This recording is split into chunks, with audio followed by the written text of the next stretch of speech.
میرے عزیزوں آج ان حالات میں جو ہم دیکھ رہے ہیں کہ اکثر عوام کا بھی یہی حال ہو گیا کہ اپنے فیصلوں کے لیے ایسے گنڈوں کو بیچ میں بٹھاتے ہیں جو مانڈولی کرتے ہیں. ہاں وہ بندر 2 بلیوں کا فیصلہ کرنے بیٹھا ہے. مسکے پر بلیوں کے جھگڑے ہو گئے. 50 گرام مسکا ملا تھا, دونوں بلیوں میں جھگڑا ہو گیا. اور یہ بلیوں کی غلطی کیا ہے؟ بندر کو فیصل بنائے. مشہور ہماری کتاب میں بچپن میں ہم نے پڑھا تھا. بندر آیا اور کالی بلی اور سفید بلی کے درمیان فیصلہ کرنے بیٹھا. ترازو لے کے بیٹھ گیا, کہا کہ دونوں میں برابر برابر بانٹ کے دوں. تو مسکا تھوڑا ادھر رکھا تھوڑا ادھر رکھا, ترازو میں ادھر تھوڑا ہو گیا, کہا یہ زیادہ ہو گیا, کھا لیا. پھر ادھر کا پلہ جو ہے نا زیادہ ہونے لگا, کہا یہ زیادہ ہو گیا, کالی بلی کو زیادہ چلا جائے گا, اس میں کھا لیا. وہ ترازو میں ادھر سے کبھی زیادہ ہوتا تھا کبھی ادھر سے زیادہ ہوتا تھا, اتنا اتنا وہ کھاتا گیا. اور بعد میں ترازو کے پلے صاف ہو گئے اور کالی بلی سفید بلی سے بندر کا منہ دیکھتے رہ گئے. مسکا تو نہیں ملا اور کھا گیا بندر پورا. تو یہاں غلطی بندر کے فیصلہ کرنے کی وہ بعد کی ہے. بلیوں کی غلطی ہے کہ تم نے بنایا کس کو حاکم. فیصل اور حاکم تم نے جس کو بنایا, تمہارے ساتھ یہی ہونا تھا. تو آج جو لوگ رو رہے ہیں کہ ہمارے ساتھ ایسے معاملات ویسے معاملات, تو اس کے ذمہ دار تو آدھے سے زیادہ آپ خود ہیں کہ بندروں کو کیوں سروں پر بٹھایا ہے. جب تم بندروں کو سروں پر بٹھاؤ گے تو تمہارا سارا مسکا تو یہ کھا ہی جائیں گے. ظاہر سی بات ہے تمہارے درمیان فیصلہ کرنے کے لیے جو بندر بیٹھے ہوئے ہیں وہ مسکا کھا ہی رہے ہیں.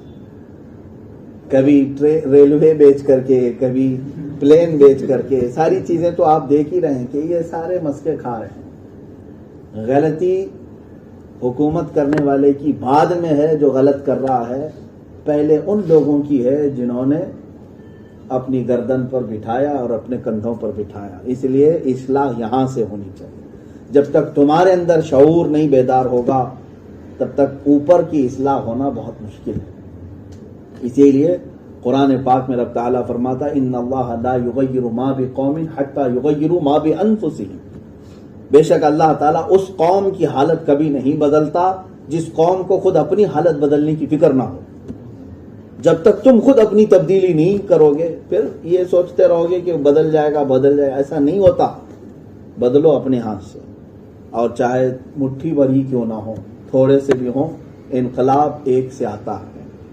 حق بولنے والے اگر ہزاروں کی تعداد میں نہ ہو تو کوئی فرق نہیں پڑتا. ایک حسین کھڑا ہو جائے وہ کافی.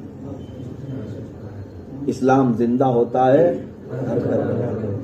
ہاں, ایک حسین اعظم کے کردار کو لے کر کوئی کھڑا ہو تو پھر وہ صدیوں تک گرم رہتا ہے, صدیوں تک گرم رہتا ہے. حقیقت میں آج کربلا کا واقعہ سنا کر کے رولانا مقصد نہیں ہوتا. جوانوں میں یہ جذبہ بیدار کرنا ہوتا ہے کہ ظالم جیسی بھی طاقت لے کر کے آئے, بولنے کا حق تو اللہ نے تمہیں دیا ہے. کھڑے تو ہو جاؤ ایک مرتبہ, پھر دیکھو کہ اسلام کب تک تمہارا گرم رہتا ہے. تو ظلم کے خلاف آواز. اچھا اگر ایسا دیکھا جائے تو انگریز جس طرح سے یہاں پر ہمارے ملک پر قابض تھے, بڑی بڑی طاقتیں ان کے پاس تھی اور انہوں نے روندا بھی ہے, لاکھوں لوگوں کو مار ڈالا ہے. وہ ڈر کر کے اگر آندولن اور یہ آزادی کے متعلق لوگ خاموشی بیٹھے رہتے تو اب تک غلامی میں جی رہے ہوتے. کچھ تو کھڑے ہوئے اور 90 سال اگرچہ لگے لیکن ملک آزاد ہوا. موومنٹ چلانا ہوگا ظلم کے خلاف, تحریک چلے گی ظلم کے خلاف, اور وہ ایک نہ ایک دن سکسیس ہوگی, کامیاب ہوگی. اسی وجہ سے میں آپ کو صرف اور صرف یہ بات کہنے کے لیے حاضر آیا کہ اپنے آپ کو بیدار کرو, چاہے اکیلے سے کیوں نہ ہو. اور کبھی یہ مت سوچنا میرے اکیلے سے کیا ہوتا ہے, ہمیشہ یہ سوچنا میرے سے کچھ نہیں ہوتا, رب تعالیٰ جو چاہے وہ ہو ہی جاتا ہے.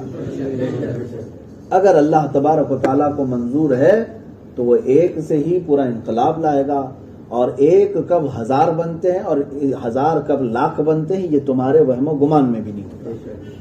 وہ اللہ تبارک و تعالیٰ کی شان اور اس کے ذمہ کرم پر چھوڑ دو, لیکن اپنی ذمہ داری نبھاؤ کہ ظلم کے خلاف ہمیں ہمیشہ تیار ہونا چاہیے. اور دوسری بات, کبھی ظالموں کا سپورٹ کرتے ہوئے خاموش نہیں رہنا چاہیے, چاہے وہ حاکم ہو, چاہے وہ گھر کا کوئی فرد ہو, چاہے وہ تمہارا عزیز دوست ہو چاہے کوئی ہو.